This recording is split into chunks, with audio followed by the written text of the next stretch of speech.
morning, welcome to Catex TV. My name is Frank Fortunato. Today is Wednesday, September 23rd, 2015. If you want to follow us on Twitter, go to Catex TV.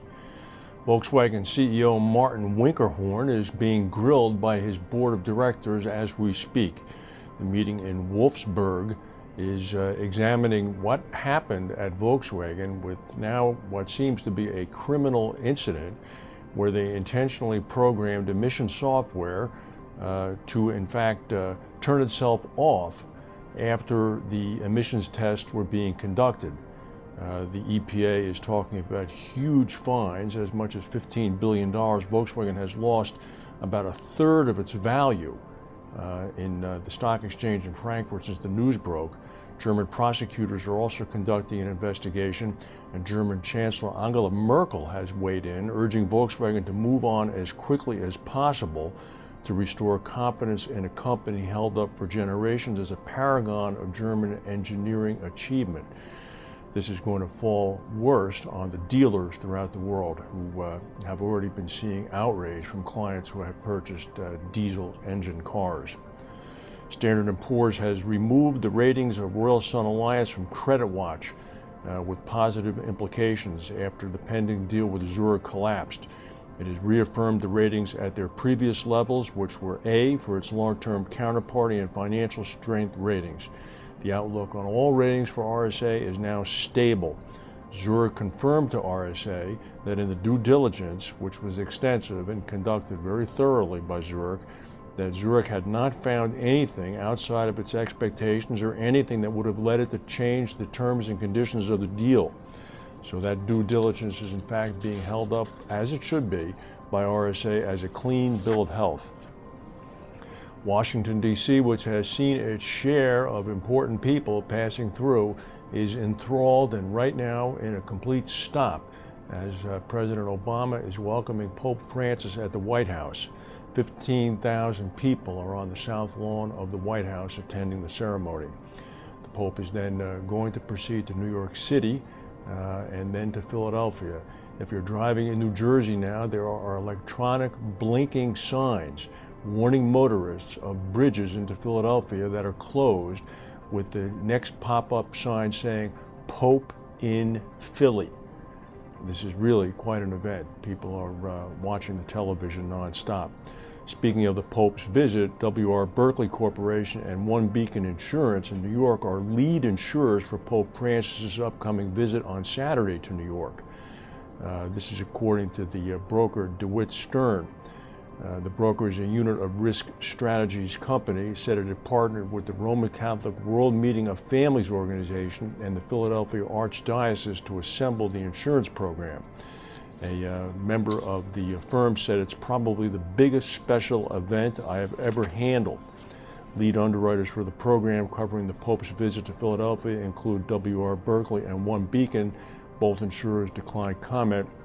Mr. Moore, who is the spokesperson for Stern, DeWitt Stern, said that he had enlisted the help of Bill Curtis of Porter & Curtis, which is a specialist Philadelphia broker for the Archdiocese, in order to organize the coverage. Here's very interesting news in the U.S. political scene. There's a poll that just came out today showing Vice President Joseph Biden gaining on Hillary Clinton in the poll numbers for the Democratic nomination. Even though the Vice President is not a declared candidate, he has some 25% of support to Mrs. Clinton's 32%. Meanwhile, it's being reported that the FBI has apparently recovered work-related and personal emails from Hillary Clinton's time as Secretary of State, which she had claimed had been deleted from her personal server. It's not immediately clear whether all of the 30,000 messages Clinton said she had deleted from the server had been recovered, but one official is telling the New York Times that it had not been difficult to recover the emails that's been found so far. What this means is unknown. However, it has been revealed that the FBI has assigned what's called an A-team to examine this case, and they're looking at what is termed extremely serious claims that Clinton's server may have included emails which violated a provision of the law pertaining to gathering, transmitting, or losing defense information. That section is included in the Espionage Act. This could turn out to be a very big problem. Flood warnings are currently in place in northwestern Mexico and the U.S. desert southwest after Tropical Depression 16E, talk about a sexy name, drifted across the Baja California peninsula, bringing torrential downpours to the area. A flood warning was issued for the system on Monday night, and it is still in effect as we speak. Yogi Berra, who was a Hall of Fame baseball player for the New York Yankees, died during the night. He was 90 years old. Berra was revered not only for his baseball prowess, but also because of many of his quotes, which have found their way into the vernacular. Some of Mr. Berra's most famous quotes are, "You can observe a lot by watching. The future ain't what it used to be. If you don't know where you're going, you might wind up someplace else. When you come to a fork in the road, take it. It gets late early out here. A nickel ain't worth a dime anymore.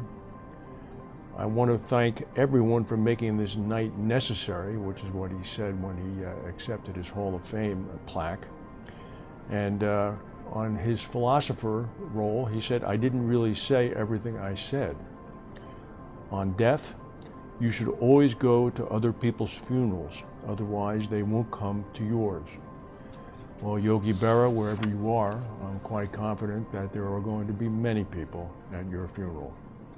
That's the news for today. If we have any breaking news, we'll come back and tell you. Thank you for watching, and we'll see you tomorrow.